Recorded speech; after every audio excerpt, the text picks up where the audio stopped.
Olá, meus queridos irmãos e amigos, povo de Deus, conforme diz a palavra do Senhor em 1 Pedro 2,9, nação santa, propriedade exclusiva, povo adquirido para anunciar as virtudes daquele que nos chamou das trevas para a sua maravilhosa luz.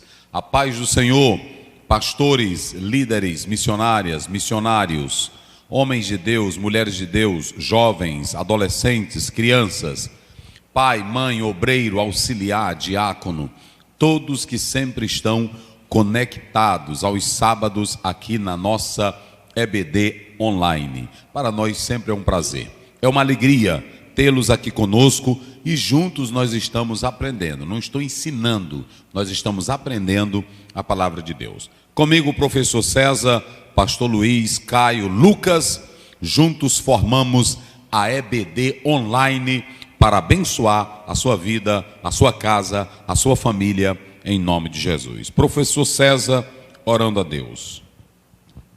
Eterno Deus, Pai Celestial, te louvamos nesta noite, meu Deus, por mais uma grande oportunidade de estar aqui para te louvar, bendizer, adorar, aprender da tua palavra. Continua nos abençoando, abençoando teu povo, todos que estão conosco nesta noite, em qualquer parte desse planeta, que o Senhor continue abençoando o teu povo, ajudando, protegendo, orientando, dando vitória. Abençoe grandemente, continue abençoando teu filho, professor pastor Aziel, que o Senhor escolheu nestes dias para abençoar nações. Continue guardando teu sangue, protegendo todos os males do teu servo, orientando, dirigindo, fortalecendo e ajudando em tudo. Abençoe juntamente sua família, ministério, igreja, projetos. Senhor, conceda o desejo do coração do teu filho para a tua glória e o teu louvor. Nós te louvamos. Amém. Muito bem, meus queridos, nós estamos na lição de número 6, não é isso? A lição de número 6, nós temos aqui, olha, o tema de hoje, o livro de Esther. Nós agora saímos da personagem Ruth e vamos caminhar para a personagem Esther, que nós temos aqui. Capítulo 1 da lição, a organização do livro. Capítulo 2, o contexto histórico. Capítulo 3, propósito e mensagem. Na verdade, essa lição de hoje, ela é um esboço. Ela é um esboço do que trata o livro de Esther.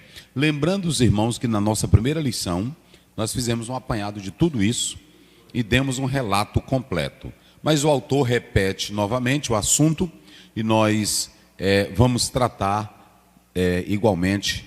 Ele fez isso juntando os dois e agora começa a separar, porque terminamos Esther, terminamos Ruth e vamos seguir com Esther, ok? Aqui nós temos o texto bíblico e de praxe temos o resumo do livro, que é o livro que segue a nossa lição. Vamos à leitura da verdade prática e texto áureo. Texto áureo.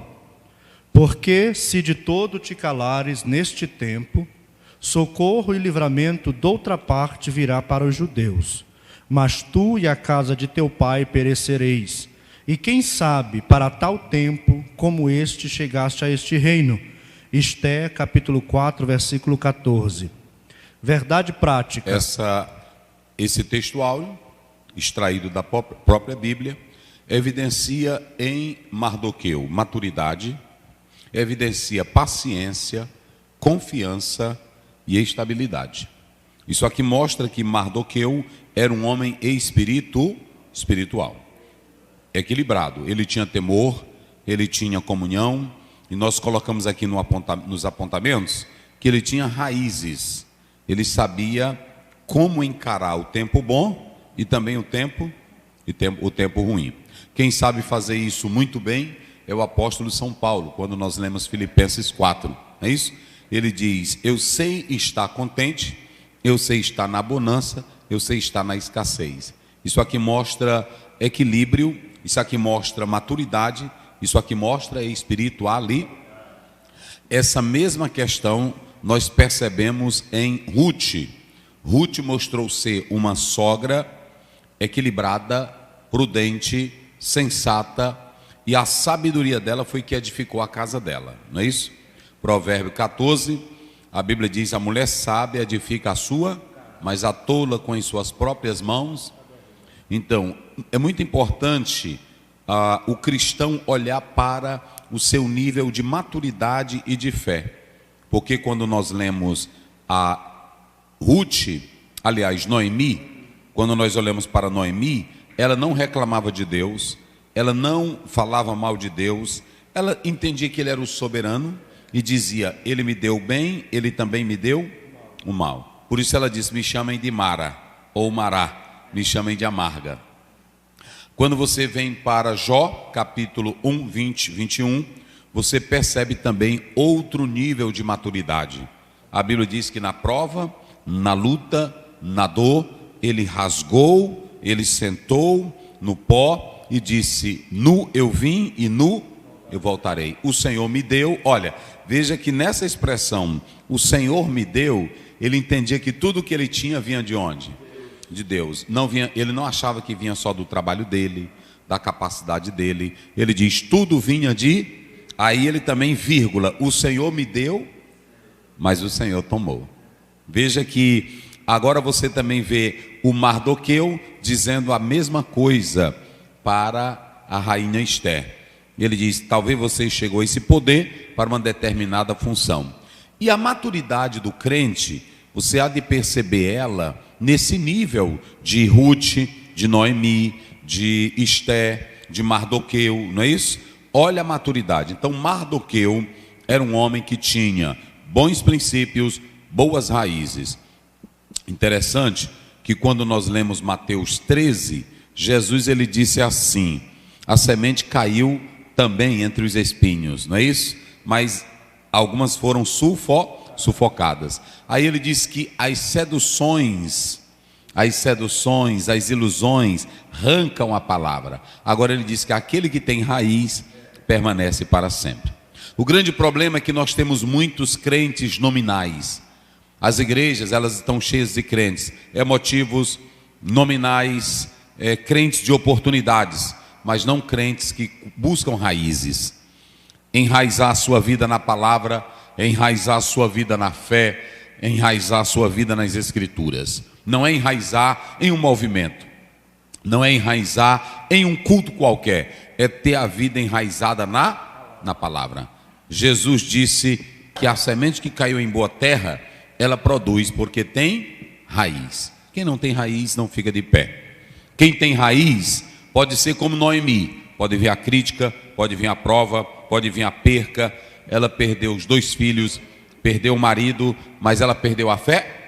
Jó perdeu a casa, perdeu o título, perdeu a fama, perdeu o prestígio, perdeu o reconhecimento, perdeu os filhos, perdeu a riqueza, perdeu a saúde. Jó perdeu a fé. Então, que tipo de fé é essa que você tem? Que você só serve a Deus se as coisas estiverem bem. O apóstolo São Paulo diz, Romanos 8,35, que diremos, pois, destas? Aí ele vai dizer, o que me separa dele? Nem espada, nem angústia, nem morte, nem câncer, nem doença, nem tribulação, porque tem raiz, e a raiz está em Deus. Jesus disse em Mateus 7, ele diz, quem ouve os meus ensinos e põe em prática, eu comparo o homem que edificou a casa onde? Aí ele diz, pode vir a chuva, pode vir os rios, né? E pode vir os ventos, batendo contra a casa, mas ela não cai. É isso que é espiritualidade. Espiritualidade não é um pulinho, entendeu? Ou entregar pizza, nada disso, né? Não é isso. Não é. A espiritualidade é você ter uma vida enraizada. Se as coisas estiverem bem, glória a Deus. Se estiverem mal, glória a Deus. Se não estiverem como você quer, glória a Deus. Aí você abre a boca como Jó. Ele me deu, ele tomou, bendito. É isso que é espiritualidade. Então, quando ele fala para Esther, essas palavras evidenciava o nível de espiritualidade que tinha Mardoqueu. Vamos lá. Verdade prática. A perfeita vontade de Deus é nos guiar por caminhos que levem ao cumprimento de seus eternos propósitos. Veja bem que o pastor Luiz está lendo aí, e quando a gente lê aqui em Provérbios 20, depois você lê aí no 24, os passos de um homem bom são dirigidos pelo Pelo Senhor. Ora, se eu entendo que eu estou fazendo a vontade de Deus, onde é que está a vontade de Deus? Na palavra. Se eu oro, Mateus 6,10, venha o teu reino, seja feita a sua. Nesse caso, se eu entendo que eu estou fazendo a vontade de Deus, conforme a verdade prática, ela é a vontade. Paulo diz em Romanos 12,2, para que experimentei qual seja a boa, 12,1, a boa, a agradável e perfeita. Se eu sei que a vontade de Deus é perfeita, Ele não erra nos seus planos, Ele guia os meus passos, eu tenho que ficar como? Descansado, tranquilo. Olha, isso que o pastor Luiz lê aí de novo, a verdade prática. Olha aí como é lindo. A perfeita vontade de Deus é sempre nos guiar por caminhos que levem ao cumprimento dos seus eternos propósitos. Ainda que esses caminhos pareçam tortuosos, pareçam fora do contexto, mas quem é que está nos guiando? Quem é que está orientando a sua vontade? Então eu devo ficar como? Tranquilo. Veja que o desfecho histórico, o epílogo da história envolvendo Ruth e Noemi, ou Noemi e Ruth, começou com uma tragédia, perdendo o marido, perdendo os filhos, perdendo os bens, perdendo tudo. Mas qual foi o desfecho final? Ela sendo novamente honrada, a Ruth tendo uma casa e sendo bem casada com um fazendeiro rico. É assim? O livro de Esther também vai ter o mesmo desfecho. Aí você tem que entender que a melhor coisa é ficar na direção. Joga para cá. Tu veio hoje? Faz dia que ele não vinha. Aí veja bem, nós queremos dizer, não fique, querido irmão, palavra de Deus para o seu coração, não fique inquieto, não fique perturbado, não fique desesperado. Jesus disse, não andeis ansiosos por coisa, te tranquiliza. Se Deus está guiando os teus passos, Ele não vai te deixar cair no precipício. E se Ele deixar você entrar no buraco, quem é que vai te tirar de lá? É Ele. Se você tem uma prova, bota para cá, Caio, para confortar seu coração. Se tem algum membro na sua família doente, se você trabalha, ora e as coisas estão girando ao contrário, Romanos 8:28, todas as coisas cooperam para o bem daqueles que amam a Deus, daqueles que são chamados segundo o seu propósito. Creia na soberania de Deus. Deus está no comando, Deus está no controle. E se Jesus está no barco, Ele vai dizer, não temas, porque os discípulos ficaram tão desesperados que eles botaram até Jesus na jogada. Mateus 8, mestre, acorda, senão nós no plural. Jesus disse, vocês são de pequena fé. Então, quando Jesus está no barco, fique tranquilo. Eu queria que cada crente entendesse essa verdade prática, que é muito linda. Vamos lá, pastor Luiz. A leitura do texto. Esther, capítulo de número 1, versículo 1 a 9. Sucedeu nos dias de Assuero, este é aquele Assuero que reinou desde a Índia até a Etiópia sobre 127 províncias. Naqueles dias assentou-se o rei Assuero sobre o trono do seu reino, que está na fortaleza de Suzã, no 3º ano do seu reinado, e fez um convite a todos os seus príncipes e seus servos, o poder da Pérsia e Média e os maiores senhores das províncias estavam perante ele, para mostrar as riquezas da glória do seu reino e o esplendor da sua excelente grandeza por muitos dias, a saber 180 dias. E acabados aqueles dias, fez um rei um convite a todo o povo que se achou na fortaleza de Suzã, desde o maior até o menor, por 7 dias, no pátio do jardim do Palácio Real. As tapeçarias eram de pano branco, verde e azul, azul celeste, pendentes de cordões de linho fino e púrpura, argolas de prata, colunas de mármore. Os leitos eram de ouro e de prata, sobre um pavimento de pórfiro e de mármore, de alabastro e de pedras preciosas. E dava-se de beber em vasos de ouro, e os vasos eram diferentes uns dos outros, e havia muito vinho real, segundo o estado do rei. E o bebê era por lei, feito sem que ninguém forçasse a outro, porque assim o tinha ordenado o rei expressamente, a todos os grandes da sua casa que fizessem conforme a vontade de cada um. Também a rainha Vasti fez um banquete para as mulheres da casa do rei Assuero. Muito bem, a leitura que faz parte do nosso contexto, e eu quero só alertar os irmãos, talvez você é novo, nós temos a lição e temos o livro de apoio. Primeiramente, nós fazemos a exposição do texto bíblico, depois é que a gente entra na lição, ok? Mas a gente já faz a exposição do texto acompanhando a lição, ok? Vamos analisar o seguinte, primeiro nós temos aqui a organização do livro.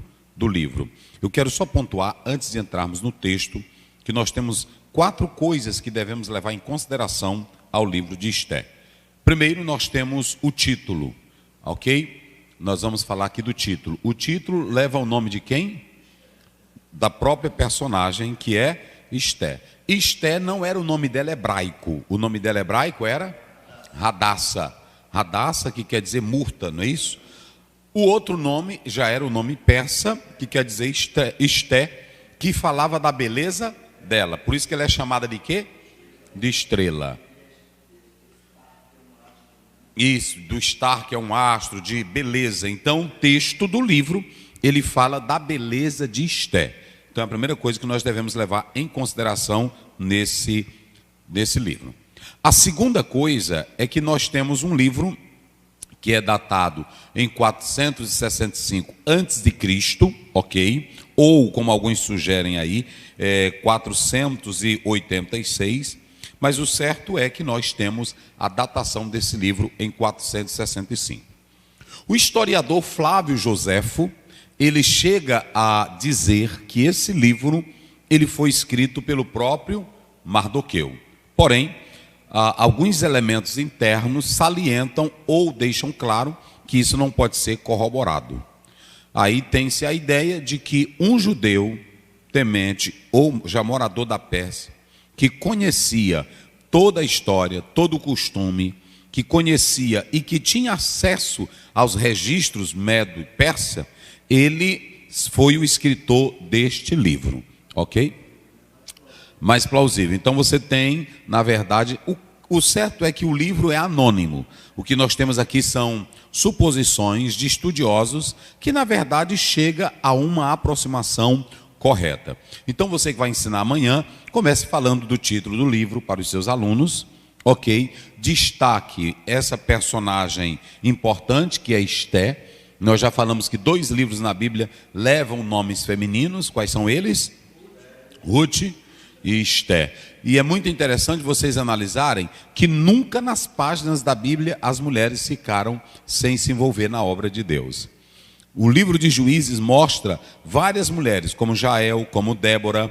O livro de 1 Reis, aliás, 2 Reis, mostra a profetisa Hulda, no caso do rei Josias.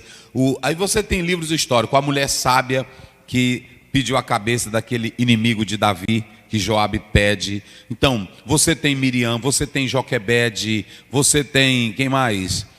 Só no Velho Testamento, né? Você tem Miriam, você tem Joquebede, você tem a menina na casa de Naamã, no capítulo 5. Ou seja, todo o Velho Testamento é repleto de mulheres ativas na obra de Deus. Fala aí. Filha de Faraó, que eles chamam de Batiá, né, que na tradução hebraica, ele diz que ela se converteu, porque esse nome seria Batiá, filha de Deus, porque seria aquele feito que ela fez, foi uma pessoa que tem Deus na vida. Né? E o mais interessante nisso tudo é que a figura da mulher, ela não é opaca, ela não é colocada como um desprezo. A Bíblia, ela vem mostrando as mulheres dentro do papel, tanto do lar, como também da vida de mulheres consagradas. Como nós temos o caso aí de Ruth, nós temos o caso de Noemi, mulheres que foram dedicadas. No Novo Testamento, a gente nem conta, começando com Maria, não é assim? Começando com Maria, e aí quando você segue as cartas de Paulo, Paulo vai falar de Áquila e Priscila. No capítulo 16 de Romanos, ele vai dar inúmeras inúmeros nomes de mulheres. Em Filipenses 4, ele fala de Evódia e Sintique. Ou seja, você tem no Novo Testamento mulheres pesadas. Jesus ia libertando, está lá em Lucas 8, ele ia libertando e elas iam se envolvendo na obra de Deus, ok? Então é muito interessante isso. Então você tem primeiro o título do livro, você tem aqui o autor do livro, que nós estamos fazendo as colocações aqui para os irmãos, ok? Interessante que essa festa do Purim, segundo Macabeus, capítulo 15, eles dizem que ela já acontecia antes de 160 ou 160. Mas alguns historiadores dizem que não podia ser bem assim, porque essa festa ela está ligada a esse acontecimento do contexto do livro de Esté, ok?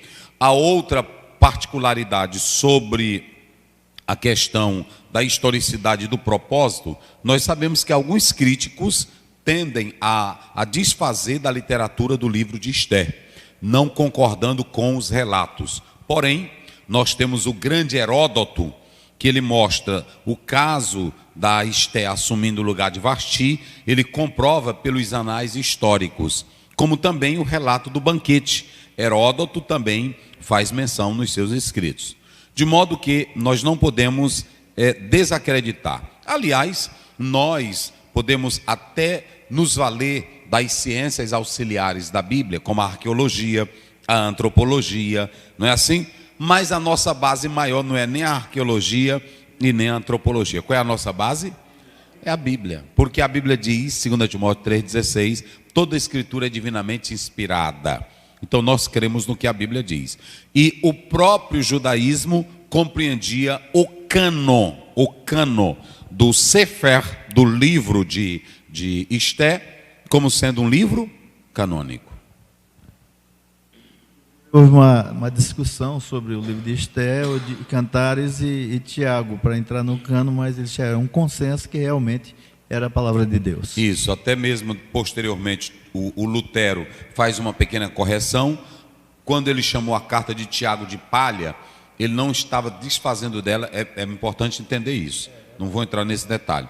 Alguns livros, só para mostrar a seriedade, alguns livros não entraram logo no cano, não é porque eles não acreditassem. Os livros já eram lidos e aceitos na comunidade, mas não entraram porque eles queriam mais uma averiguação dos dados, das comprovações. Por isso que nós estamos, como foi o caso de Apocalipse, dentre outros livros, ok? Então, você tem aqui a historicidade e o propósito. E aí nós temos dentro desse livro que não aparece o nome de Deus. Mas não é só o nome de Deus. Você não vê falando sobre a lei, você não vê falando sobre templo, você não vê falando sobre oração, não é assim? Vai lá, jejum e etc e tal, aqui e acolá. Mas a ênfase não era esta. Por que o nome de Deus não aparece? Por que os judeus não tratavam assim? Alguns historiadores querem dizer que eles não fizeram isso porque era perigoso naquela época servir a Deus, mas não era verdade. Porque os persas eram tolerantes com qualquer religião.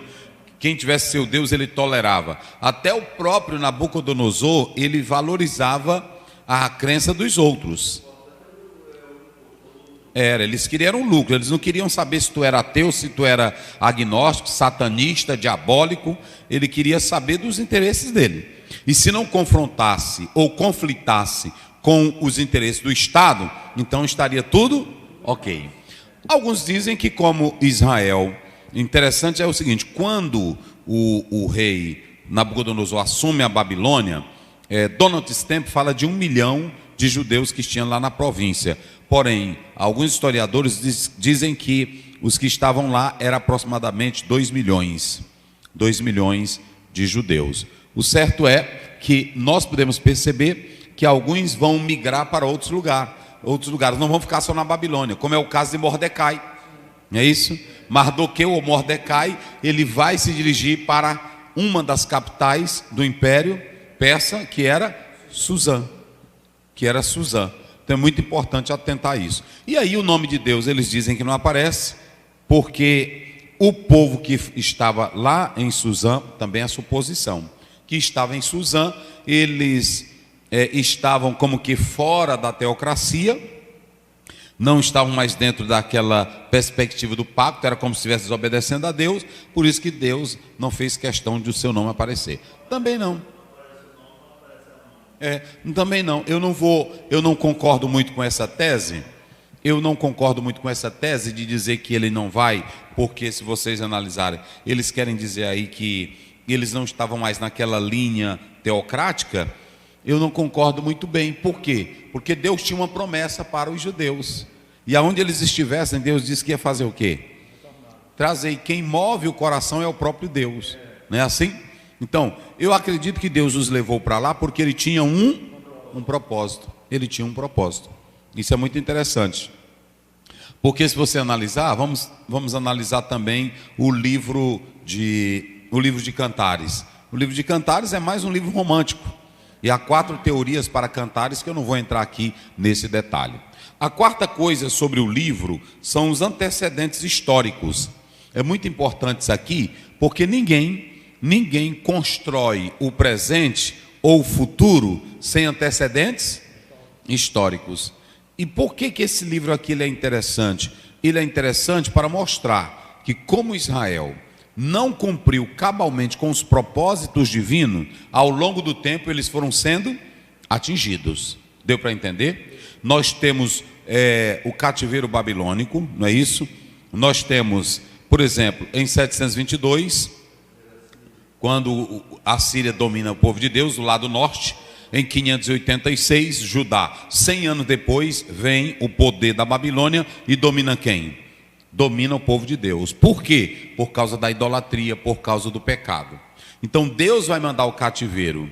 Quando você olha para o livro de Daniel, quando você olha para o livro envolvendo, por exemplo, porque nós vamos ter 3 livros que trata, aliás, 2 livros que tratam da reconstrução, Esdras e Neemias. 2 livros da reconstrução. Quando você olha para Daniel e para Esther, você tem Ezequiel, você vai analisar o seguinte, que você tem dentro do império um povo que está fora da sua terra por não cumprir a palavra de Deus. Então, é muito importante que até a má fama do povo de Deus passaram a ser visto como desobedientes, passaram a ser visto como não respeitava a lei de Deus. E aí você tem um antecedente histórico maléfico. E isso trouxe prejuízo para o povo de Deus, Israel. Então, quem é que está lá na Pérsia? Quem estava na Babilônia? Judeus que na verdade não cumpriram, não todos, mas a consequência de alguns trouxe a consequência para todos, inclusive Daniel. Daniel e seus companheiros não eram desobedientes, eram crentes, eram fiéis, como também Mordecai. Todos eles tinham as suas tradições judaicas, e no meio desse povo tinha um remanescente fiel que servia a Deus. Então, aqui você tem antecedentes históricos que mostram que a desgraça entrou porque o povo de Deus fez o quê? Desobedeceram. Lá no capítulo 1 de Neemias, quando Anani diz assim, lá nós estamos na miséria. Toda aquela miséria não era miséria ocasional, não era uma miséria natural, era miséria por causa do pecado. Mostramos aqui que toda a miséria no livro de Juízes era devida ao quê? Ao pecado. Então, é sempre bom você analisar os antecedentes históricos. É sempre bom analisar. Então o livro ele trata dessas questões, ok? Vamos lá. Agora vamos entrar no texto para a nossa análise.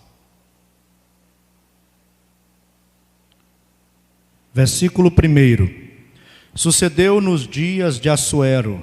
Este é aquele mesmo Assuero que reinou desde a Índia até a Etiópia sobre 127 províncias. 127 províncias. Lê logo 2 para a gente seguir, para ficar só e comentando. Vamos lá.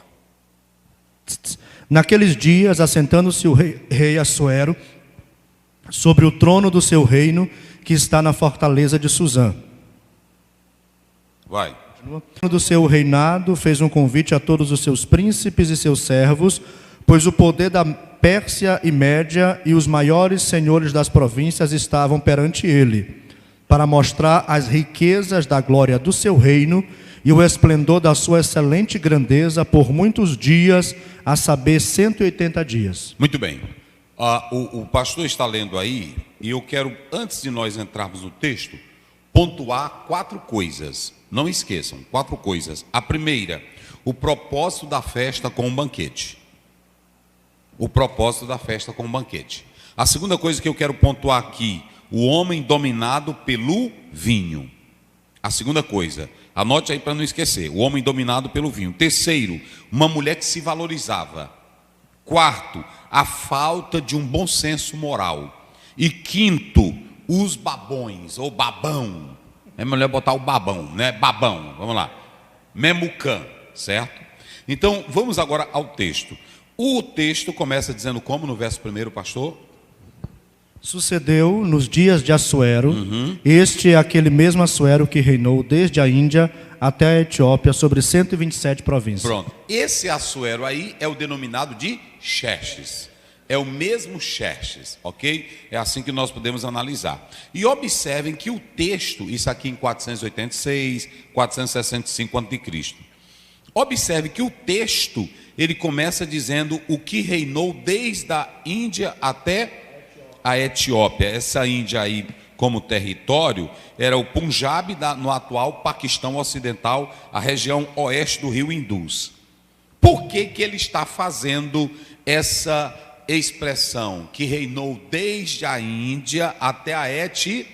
Para não confundir com o Dário de Daniel, ok? Cadê aqui? Onde é que está, pastor? Cadê? Para não confundir os Darios. Então, é muito interessante nós analisarmos aqui. Por quê? Porque nós temos... Vamos ver aí, Daniel 9. Olha aí, Daniel 9 primeiro. Que esse Dário lá era o Dário, o Medo, não é isso? E aqui nós estamos falando do que estava envolvendo essa expressão. Vamos lá.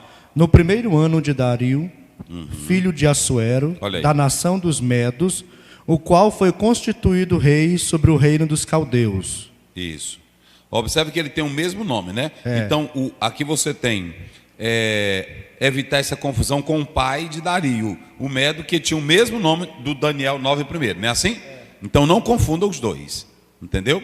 Então, o autor conhecia, por isso que ele faz essa expressão que reinava desde a Índia até a Etiópia, para não deixar dúvida, ok? Lembrando também que nós temos aí o próprio texto, ele vai deixar claro, no verso 1 que o pastor leu aí, que ele vai fazer nos dias de Assuero, como é que diz aí? Nos dias de Assuero, que reinou desde a Índia até a Etiópia sobre 127 províncias. Isso.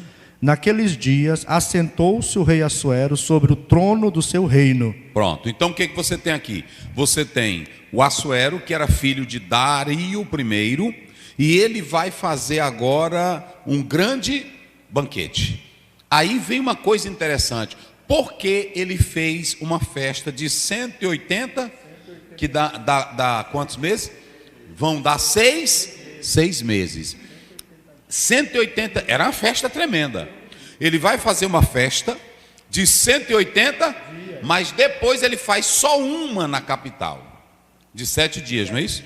Então são duas festas. Ele querendo conquistar a Grécia, ele reúne de todas as províncias que ele tem, ele reúne todos os cabeças e o povo para formar o grande exército e traçar os planos para tomar a Grécia.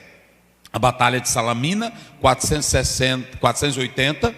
Então ele tenta entrar, mas ele vai perder essa batalha. Ele vai perder essa batalha. Isso aqui é muito interessante.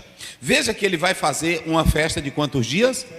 E quando termina, ele só vai dar o banquete que dia? No último dia. Ele estava traçando os planos e estratégias para poder entrar nessa grande batalha. Irmão, agora é por isso que eu fico pensando, político não é besta não. Se tu pensar que político é bobo, não é assim? As eleições estão chegando, então 180 dias, olha, 6 meses, ele querendo botar todo mundo na guerra. Qual é a primeira coisa que ele faz? Manda chamar todo mundo para cá, para a capital. E quando chega lá, ele vai traçar os planos. E quando ele está traçando os planos, ele vai botar todo mundo para entrar no palácio, entrar na casa, ver a grandeza, ver a riqueza, ver o... Hein? Diga, para não dizer que sou eu. Mostrar poder, grandeza. Mostrar grandeza. Para poder seduzir. Para os coitadinhos vai ficar besta, né? Assim, nosso país é rico. É rico, verdade. mas tu não come nada. É verdade. É desse jeito. Rapaz, a Bíblia é certinha, rapaz. Aí o que ele faz? Ele pega e traz todo mundo das províncias. Essas províncias eram como se fossem estados menores. Entenderam? Eram menores. Não é a mesma que o Heródoto colocava, analisando aí pelo texto de Daniel. Mas essas províncias eram menores. Era como se fossem pequenos reinos. E ele traz todos de fora e coloca no reino. Aí dá um grande. Aí antes de dar um grande banquete, ele vai mostrando o quê? Vê aí, vamos ver aí do 3, né? Vamos lá. 4, pastor. É o 4. Para mostrar as riquezas da glória do seu reino. Olha, mostrar a riqueza da glória do seu reino. E o esplendor da sua excelente grandeza. Porque o homem que não tem Deus, homem que não ora, ele consegue as coisas com foba. Ele consegue as coisas dizendo quem ele é. Porque quando tu entra para servir a Deus, não é mais tu quem és alguma coisa. É Deus que diz. Quando Moisés se formou em toda a ciência do Egito, aí ele pensava que só porque era general, Flávio Josefo diz isso, tinha treinamento, ele pegou e foi lá e matou quem? Matou um soldado egípcio e escondeu aonde? Na areia. Ele tinha força? Ele tinha habilidade? Ele tinha capacidade? Mas era assim que Deus queria? Não, não era assim que Deus queria. Deus mandou ele matar? Não. Fale. Pastor, Jeremias 9, 23 diz: não se glorie o homem na sua riqueza, com a força ou sabedoria. E lá no original, você sabe, tá? Não se gabe. Não se gabe. Não se... Porque tem um bocado. Tu tá filmando, Caio? Tu passou um bocado de dia sem vir, olha pra cá. Tem um bocado de fobão. Eu vou falar a verdade de Deus hoje aqui para você. Mulher fobona, homem fobão, gabão, né? Assim, gosta de se amostrar. Tem deles que na hora que pega o microfone, já é dizendo: eu quero dizer para vocês que eu estou chegando da Europa. Quem é que está te perguntando? É assim ou não é? Tá assim? Eu já andei os tantos países, só andando mesmo. Será que você está pregando o evangelho como Paulo pregava? Porque a Bíblia diz lá em Atos 17 que quando Paulo chegou em Atenas, ele foi andar na cidade para ver o poder diabólico que tinha lá. É assim ou não é? Essa tua fobona: eu sou o cantor mais famoso do mundo. É só besteira. Eu sou a cantora, eu sou o pregador, mas todo homem que não tem Deus, bota para cá, Caio, chama aqui. Todo homem que não tem Deus, ele é o quê? Fobão. Fobão. Não é assim? Esse é o outdoor dele, é o fobão, é o bestão. A Bíblia diz aqui que o rei, para mostrar a glória dele e o poder dele e a riqueza, e para impressionar e para fazer os bestinhas ficarem iludidos. Porque, irmão, o povo é tão humilde. Volta para cá, Caio. O povo é tão humilde. Eu vou dizer uma coisa. E Deus está me usando aqui porque está nas eleições. Para que você vote consciente. Para que você não venda seu voto pelo 1 quilo de arroz. Não venda seu voto só pelo emprego. Não é isso? Isso é uma tristeza, é uma vergonha. Hoje nós temos isso dentro do nosso país. Mas eu quero dizer uma coisa aqui. O rei, essa jogada não é de agora, não. Não é de agora. Naquela política do pão e do circo, ela está clara ou não está? E Maquiavel fala disso. Olha o que o rei faz. Querendo entrar na Grécia, querendo dominar, ele faz uma festa de quantos dias? Aí pronto, e lá durante aqueles dias, ele vai colocar todo o plano de guerra. Mas para mostrar poder, para mostrar glória, para mostrar fama, para mostrar riqueza, ele fez o quê? Ele mostrou a glória do seu reino, mostrou as cortinas, mostrou a riqueza. Era dizendo assim: está aqui, nós conseguimos e podemos conseguir mais, se vocês se unirem. Aí, para enganar os coitadinhos, o que ele deu no final? Ele fez um grande, esse banquete aqui não era à toa não, gente. É porque quando você lê: e o rei Assuero fez um grande, Esse banquete aqui era um banquete político, era um banquete sagaz, era um banquete para amarrar. Ele queria dizer o seguinte: se vocês me ajudarem nessa batalha, quando terminar vocês, comem mais. Rapaz, é negócio sério. Entenderam como é as coisas? Aí ele fez o banquetezão, não fez o banquete? Fez o banquete, mostrou a glória, mostrou a riqueza, e ele foi para a batalha. Depois de 180 dias, ele faz com os oficiais na capital, porque não tinha só uma. Vê aí, os 6 primeiros 2, corre aí. Você tem na cidade de Suzã, né? Mas você tem as capitais principais do Império Persa. Ecbatana, vamos ver aí, 6 primeiros 2. 6 primeiros 2. Achou-se escrito que Mardoqueu tinha dado notícia de Bigtã. É esse, pastor? É. De Bigtã e de Teres, 2 eunucos do rei, da guarda da porta. Esdras. Vamos lá. 6 primeiros 2. 6 primeiros 2 e 8 2. Você tem também Persépolis, que era outra cidade. Vamos. Então o rei Dario deu ordem e buscaram na chancelaria, onde se mexiam os tesouros em Babilônia. E em Aquimetá, no palácio que está na província de Média, achou-se um rolo que nele estava escrito um memorial que dizia assim. Pronto. Aí está chamando o nome da cidade como? Aquimetá. Pronto, que é Ecbatana. Agora o 8.2. 8.2. Dos filhos de Esdras, né? Dos filhos de Finéia, Gerson. Dos filhos de Tamar, Daniel. Dos filhos de Davi, Ratus. Isso. Daniel 8.2, né? Esdras 8.2. 8.2. Pronto. Então você tem aqui as cidades principais que eram capitais do império, ok? Então, o que eu quero mostrar para os irmãos, para as irmãs, é que o rei agora, ele vai fazer esse banquete.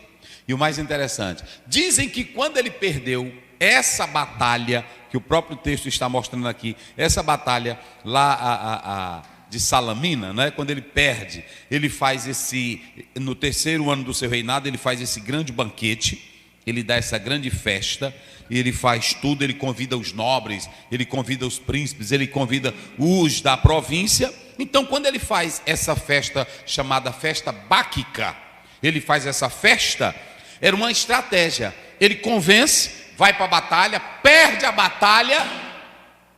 Aí quando ele perde a batalha, ele vem encontrar consolo nos braços de quem? De Esté. Ele vem encontrar consolo no braço de quem? De Esté, ok? Então o texto deixa isso bem claro. Agora vamos analisar. Eu falei quatro coisas. Qual é a primeira que eu falei? Agora há pouco que eu disse sobre o texto. O propósito da festa. Qual era o propósito da festa? Mostrar poder, grandeza, glória e convencer o povo que, se eles participassem da guerra, todos iriam compartilhar do seu grande poder. Aí observem bem, porque eu vou dizer uma coisa para vocês. Há muita gente que quer só falar bem do Assuero, mas eu não posso falar só bem dele. Ele era um rei, era uma pessoa importante e tem o seu relato aqui. Mas observem que nesse capítulo 1 nós vamos ter alguns defeitos do rei Assuero. O primeiro, ele era fobista, gostava de se gabar. E todo homem que gosta de se gabar despreza os outros. Todo homem que gosta de fobar desfaz das coisas dos outros. Quando você vê um pregador fobão, é porque ele não sabe de nada. Quem sabe não anda fobando, se amostrando. Para ele, os outros nenhum prestam. Como é? Para esse tipo de pessoa, nenhum outro presta. Só ele é quem presta. É tipo aquele rapaz que namora com a moça. Aí ele sai dizendo para todos os rapazes: eu já namorei com essa, eu já namorei com essa. É sem caráter, é sem moral, é um besta e é um bobão. E pior, quando surge o melhor, ele fica com ciúme. E quando surge o melhor, aí ele diz assim: esse camarada ali, eu sou o cara. Eu que sou, no ano de 90 eu fui o maior pregador. Que prega nada. Eu fui o maior ensinador. Não existe essa. Deus usa como ele quer. E ele usa para cada tempo a pessoa certa. É assim ou não é? Nós estudamos, oramos, lemos a Bíblia. Qualquer pessoa pode comprar um livro de teologia hoje ou não pode? Pode ler um livro de história ou não pode? Mas as coisas de Deus é pelo Espírito de Deus. Você vai ver que Paulo, ele começa escrevendo uma carta, explicando aí uma horinha, ele quis fobar. Está lá em 2 Coríntios 12. Ele diz assim: eu trabalhei mais do que todos. Aí ele, não, estou errado, vírgula, eu não, a graça de Deus comigo. Nós só estamos aqui por meio de quem? Da graça de Deus. Só somos alguma coisa por meio de quem? Então tu deixa de fobar. Olhe para cá, o homem mais poderoso no Israel, que criou o Pentateuco, como era o nome dele? E quem foi que assumiu o lugar de Moisés? E quem era Josué? Era só um servidor. O Josué não tinha a cultura de Moisés. Mas lá no capítulo 3 de Josué, Deus disse assim: hoje eu vou te engrandecer perante todos. Foi quando ele abriu o Rio Jordão. Eita, meus irmãos. É quando Deus... Aí Moisés, formado em toda a ciência do Egito, foi lá e matou o rapaz. Aí pronto. Aí ele teve que fugir, não foi embora? Quantos anos ele ficou fora? 40. Aí um dia ele está botando a ovelhinha para beber. Aí Deus aparece para ele no meio de uma moitazinha. Aí ele diz: não te chegues para... Aí pronto, ele diz: eu vou te enviar para libertar. Aí Moisés disse assim: quem sou eu, Senhor? Eita. Aí ele não era mais fobão, ele não queria ser o fortão, ele não queria ser o maior. Ele disse: quem sou eu para isso? Agora Deus disse: agora tu tá prestando. Deus só te usa, bota para cá, Caio, bota para cá. Deus só te usa quando você depende da graça dele, quando você acha que não é ninguém, quando você se sente pequeno, quando você se sente um menor, é que Deus te usa. Foi isso no capítulo 16 que o próprio Jessé disse para Samuel: cadê o mancebo? Acabaram? Que foi que ele disse? Ainda falta o... Mas um é o quê? É o menor da casa, é pastorzinho, esse não dá. Os 3 que passaram era só bichão, era ou não era? Era. Esse era do exército. Aí pronto, aí passaram. Então o rei Assuero, ele era o quê? Um fobão. E ele gostava de exibir. Não tem gente que gosta de exibir? Pronto. Às vezes, olha para cá, tu tá filmando, Caio? Tu tá filmando, bota para cá. Eu não faço, tem até pastor que gosta de exibir relógio, gosta de exibir charme, gosta de exibir poder. Não exiba não, meu querido pastor, porque tudo que você tem é a igreja que te dá. É ou não é? Então seja humilde. Irmãos, eu agradeço a Deus, a igreja me dá um salário digno. Esse carro que eu comprei foi a igreja que me deu. Mas não queira se esnobar e fobar com o que não é teu. Porque não é teu, não é meu, é da igreja. Eu não fobo com nada da igreja, vocês acreditam? Tem pastor que foba. Quando eu cheguei aqui, só tinha 10 crentes. Quando tu chegou, já tinha crente, já tinha templo. Outros evangelizaram. Tu só está colhendo o que os outros já plantaram. Deixa de ser fobão, abestado. Depois que eu cheguei aqui à igreja, às vezes tu não anda nem no bairro da cidade, e quem faz crescer é Deus usando uma irmãzinha lá no bairro, é um vendedor na feira, convida o irmão para o culto, e tu fica, bota para cá, Caio, tu fica sentado no teu trono, como se fosse Deus da igreja. Aí o Assuero era o quê? Fobão. Qual foi a primeira coisa que eu disse aí dele? Ele fez um banquete só para fazer o quê? Mostrar o poder da sua... Mostrar o poder dele, mostrar a glória. E também uma estratégia. Ok? Para fazer o quê? Para botar o povo para entrar na guerra. Ele perdeu a guerra. Ele perdeu a batalha. Ele perdeu a batalha. Ele perdeu a guerra. Aí ele vai encontrar consolo nos braços de quem? Da Esté. Porque assim, a gente só encontra consolo aonde? Só nos braços das mulherzinhas da gente, não é assim? Se não for ela, pronto. Às vezes tu perdeu, mas aí todo mundo te critica. Mas é assim ou não é? Olha para cá. Tem homens que perderam na história, todo mundo jogou ele fora, todo mundo criticou. Mas quem foi que deu apoio? A esposa. Não, meu bem, você não perdeu. Você ganhou experiência, você ganhou luta, e você é meu marido, você é um homem exemplar, você é um homem sincero. Levanta a tua cabeça. É assim ou não é? Aí ele foi encontrar consolo aonde? No braço de Esté. Só que aí ele perde essa batalha. Agora tem uma coisa interessante. Ainda nessa festa, vamos lá, olha o que é que o rei faz. Vai. E acabados aqueles dias, fez um convite a todo o povo que se achou na fortaleza de Suzã. Isso. Do maior até o menor. Pronto. Ele não deixava ninguém fora. Ninguém fora. Por 7 dias. Isso. No pátio do Palácio Real. Ele ficava fazendo um rodízio, gente de todas as províncias, ele fazia um grande banquete, e aí o povo não tinha ido embora não, tinha gente que ficou na festa, e ele disse: eu vou aproveitar, vou fazer mais Mas festa. Porque festa, irmão, é fácil. Olha, eu disse aqui já numa aula, e nós estamos no período de eleição, não é assim? Aí o prefeito, ele faz para enganar o povinho da cidade, ele faz o quê? Um grande banquete. Qual é o banquete? Traz uma banda que cobra 600, 700 mil para cantar, mas a rua que o cidadão mora está como? Toda esburacada, não tem segurança na cidade. As luzes estão todas o quê? Queimadas, apagadas. Você entra no hospital, nem seringa tem. Mas aí quando é eleição, ele faz o quê? Um grande banquete. Ele faz o aniversário da cidade, uma grande festa, com bolo e tudo. Olha, bota para cá. Um candidato ou um prefeito poderia fazer o seguinte: já que eu vou gastar, olha gente, está aqui, eu tenho uma verba para o aniversário da cidade, 1 milhão, um exemplo. Vocês querem um cantor, ou vocês querem que eu melhore a saúde, ou eu libere aí farmácia para o povo? Era assim ou não era? Tinha muito mais retorno. Mas o povo também gosta. Ou um aparelho para o hospital. Isso, porque tem hospital aí que não tem nenhuma ultrassom. Não é assim? Rapaz, é coisa. Mas vamos lá. Vamos indo. O rei fez um banquete. Conquistou ou não conquistou? Mas como ele era fobão e se amostrava, no meio de tudo ele disse assim: eu já coloquei um decreto que é para todos beberem na medida, para não perder. Mas hoje, bota ler aí para tu ver, irmão. Versículo 7. E dava-se de beber em vasos de ouro, e os vasos eram diferentes uns dos outros. Um pobrezinho, rapaz, as pessoas são tão humildes, não é assim? Aí um pobrezinho, já pensou ele beber no copo de ouro? Ele disse: nosso mestre aí, rapaz, nosso chefe, ele fez um banquete talvez uma vez na vida, não é assim? Só para ganhar estratégia. Aí ele bota carne, bota pão, bota tudo, e ele bota o rapazinho para beber aonde?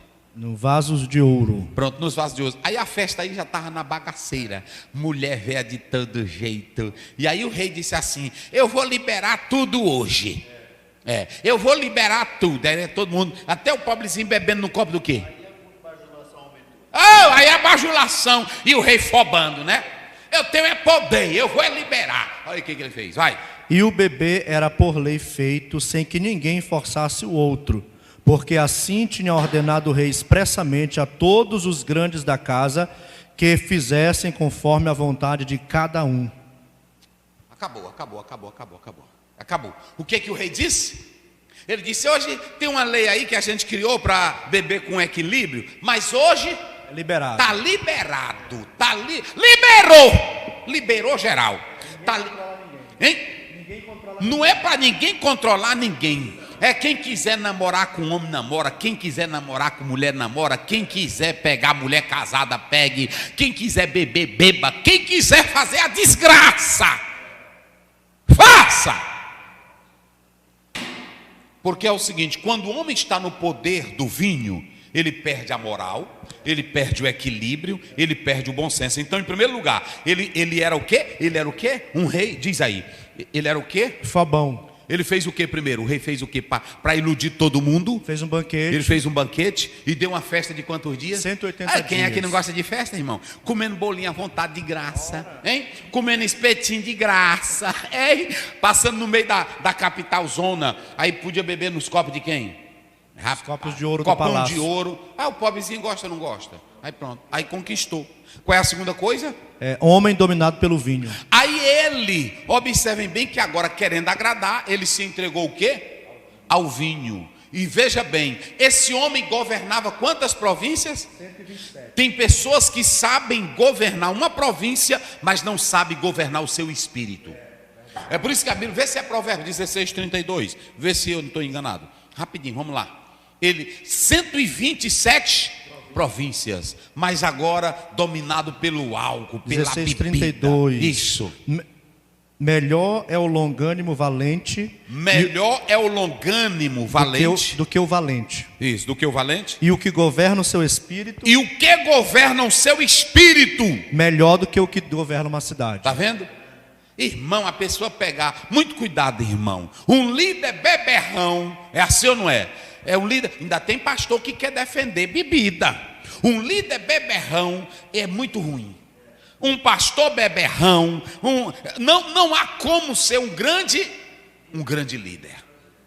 Porque na bebida ele vai liberar as coisas que não convêm. E esse daí disse: vamos perder hoje o controle. É liberado, está liberado. Pode beber do jeito que vocês. Aí no meio da embriaguez, no meio do vinho, dominado pelo vinho, entregue pelo vinho, ele que já era um fobão, ele agora vai fazer outra coisa. Vamos lá, é aqui que nós vamos chegar. Olha aí. Versículo 9. Também a rainha Vasti fez um banquete para as mulheres da casa real do rei Assuero. É o versículo 10 agora. O do outro que tu leu. O 8 foi o que eu li. Vai, lê aí. E o bebê era por lei feito sem que ninguém forçasse a outro. Ou seja, antes ela tinha uma quantidade para não perder o equilíbrio, ok? Mas aí perdeu esse negócio. Vai. Aí pegou fogo. Já estava todo mundo nu, já estava todo mundo bebendo, chamando o Genésio, né?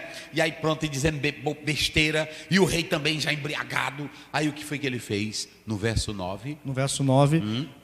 Também fez a rainha Vasti um banquete para as mulheres da casa do rei Assuero. Isso. É o 10. E ao 7º dia, estando já o coração do rei, olha aí, alegre de vinho, dominado, já embriagado, não é assim? Sem controle. E aí você vê que o cara conversa besteira, né? Tem gente que quando começa a beber diz: eu sou o Roberto Carlos, não é assim? Eu sou o Roberto Carlos. Não, o outro dia eu sou o Michael Jackson, né? Ele fica bêbado. Eu não disse ainda para você, vou dizer hoje, né? Eu sou Roberto Carlos. É assim.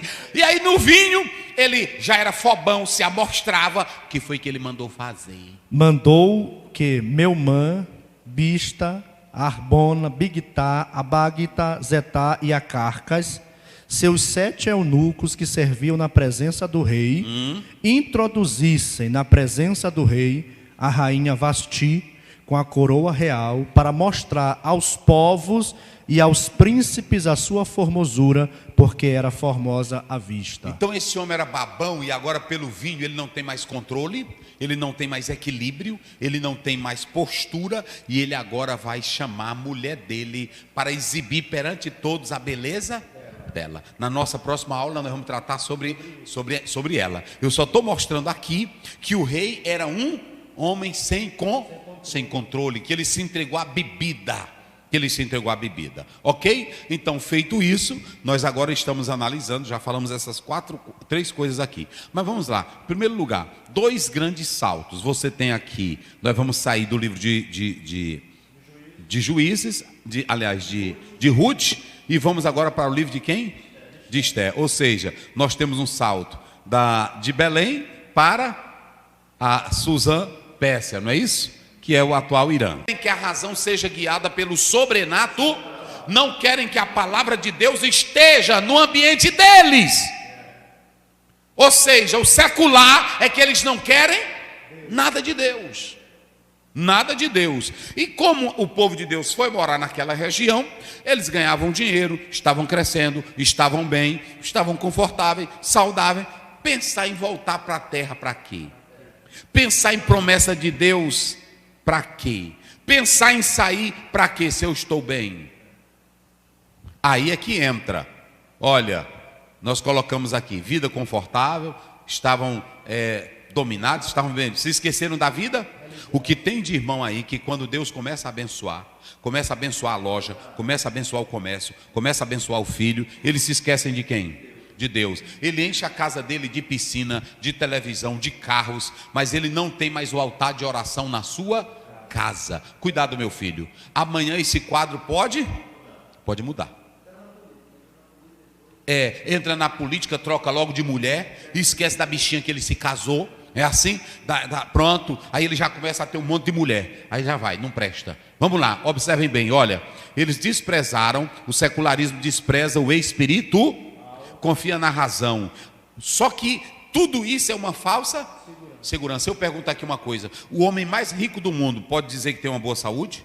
Não, ele não sabe. O homem mais rico do mundo pode dizer que está seguro? Ele pode ter um AVC, pode ter um ataque cardíaco, pode morrer na hora, sim ou não? Por isso que a melhor coisa, quando tudo aqui se acabar, 1 Coríntios 15, 19, se a nossa vida se resumir apenas a essa, nós somos o quê? Os mais miseráveis. Agora, quando nós confiamos em Deus, Ele nos dá vitória. Quem quer ter vida segura, se apegue com Deus. Salmo 46, aquietai-vos e sabei que eu sou. Pronto. Se o mundo está pegando fogo, ele quebra o arco, corta a lança, queima carro no fogo e diz: aquietai-vos e sabei que eu sou. Nós temos que ser como Abacuque 3, 17, 18. Ainda que não haja gado nu, ainda que o produto da oliveira, todavia eu me alegrarei no Senhor e exaltarei o Deus da minha salvação. Ok? Então, eles estavam dentro de um contexto. Aí, frutos de uma fé piedosa. Quando o Mardoqueu disse: se tu não se levantar, quem sabe? Olha aqui, não é isso? Quem sabe? Socorro de outra parte virá, não é isso? Socorro de outra parte virá. E quem sabe, aqui são frutos de uma fé piedosa. Ele tinha essa fé. E aqui vale a importância da experiência com... Irmão, todo crente que tem experiência com Deus, na hora da crise, ele sabe confiar. Ele sabe a quem recorrer. Olha, eu estou falando aqui, tem vários irmãos que estão me ouvindo agora. Quando o Davi está lá no 17, diz para Saul: eu vou lutar. Aí ele disse: Davi, entenda, tu és um menino. Golias é campeão. Tu já viu quem carrega as armas dele? Meu filho. Ele disse: majestade, eu não vou assim não. Eu nunca te contei, mas eu tive, Deus me deu experiência. Eu venci o quê? O urso e quem mais? E assim como Deus me deu vitória lá atrás, Deus sempre me dá vitória. Estou acostumado a vencer ursos e leões. Não foi só uma vez, toda vez. Toda vez. Porque é o seguinte, olha para cá, bota para cá, Caio. Tem irmão que só quer ouvir a experiência dos outros, mas você tem que ter a sua própria experiência. Eu já cheguei até aqui, mas eu olho para trás e digo: mas Deus me abençoou naquilo. Ano passado Deus fez isso. Há 10 anos atrás Deus fez. Então, quando eu me baseio no passado, eu posso caminhar no presente e seguir para porque eu tenho experiência com quem? Você tem essa experiência com Deus?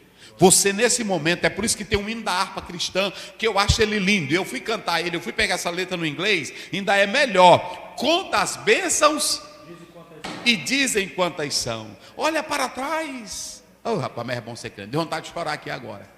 Eita, rapaz, é bom ser crente, é bom ser crente. Tem que ter experiência com quem? Pronto. A irmã, que ela é recém-casada, ela tem experiência com as comidas, com as coisas? Mas quando ela já tem muita experiência, ela fica com medo de fazer o feijão? Ela fica com medo de fazer o arroz? Se chegar 10 pessoas, ela tem medo? Porque ela já tem o quê? Assim é o crente. Quando ele tem experiência com Deus, pode aparecer movimento de dente de ouro, pode aparecer encontro não sei de onde. Ela diz: não, eu já conheço o meu Deus. Pronto. É assim que é uma pessoa com Deus, ok? Ninguém tira Deus de... Pronto. O nome de Deus não está no livro, mas a mão de Deus... E o Nietzsche dizia: Deus está morto, ele morreu e nós aqui estamos ainda glorificando a quem? E eu já contei aqui o contexto histórico, né? Nós temos aqui esse contexto histórico para mostrar o que o pecado faz. Como o povo de Deus pecou, em 722, quem foi que entrou em cena? Aí destruiu o poder do norte, Israel. Aí vem a queda de Judá 100 anos depois, que eles vão levar para... Que teve 3 levas. A primeira se deu em quanto? 605, a segunda... E a terceira? Aí qual é o propósito do exílio? Para que Deus levou eles para o exílio? Curar da idolatria. O povo não prestou, Deus mandou o quê? O cati. Tem muito... Bota para cá, Caio. Bota para cá. Bota para cá. Tem muitos aí, e não te intrometa. Eu quero dizer, tem gente que está no cativeiro, é Deus fazendo o quê?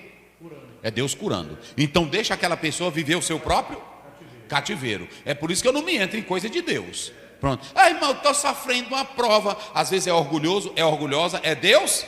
Mas Deus está tratando. Deus seca tudo para depois te dar o melhor. Mas deixa ele trabalhar. Pronto, mandou o cativeiro. Aí vieram essas 3 levas. Aí nós temos aqui o fim do exílio em 539, Ciro, e ele começa a dar liberdade. Aí vem o pós-exílio. Nós temos aí 1 milhão de judeus lá na Babilônia. Nós temos o primeiro retorno. Vieram com quanto? Então, se era 1 milhão, quase não voltou ninguém, 5%. Quase não voltou ninguém. Quem é o primeiro que traz a leva? Zorobabel, 538. Não voltaram porque estavam o quê? Confortáveis. A segunda veio com quem? 458 antes de Cristo. Nos dias de quem? De Artaxerxes. E a terceira veio com quem? Com Neemias. Em quê? Em 444. Todo esse histórico aqui mostra o que o povo de Deus...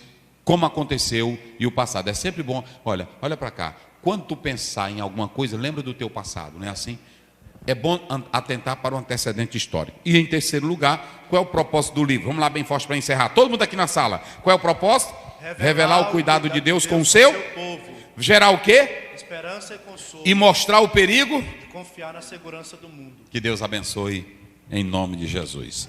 Nós vamos orar novamente com o pastor César, professor César, pastor Luiz, impetra as bênçãos apostólicas. Todo-Poderoso, te louvamos, bendizemos teu nome nesta noite, meu Deus, por mais essa aula, mais esse ensino, meu Deus, que aprendemos através de teu Filho. Continua nos abençoando, abençoe teu povo, responde as orações, tem misericórdia de cada um, abençoa as famílias, abençoa o nosso Brasil, abençoa o mundo, abençoa o nosso estado, nossa cidade, e continue abençoando teu Filho, professor, teu servo, pastor Aziel, continue guardando teu sangue e usando tuas mãos para abençoar o teu povo, para engrandecimento do teu reino e para a glória do teu nome. Nós te adoramos e te louvamos. Amém.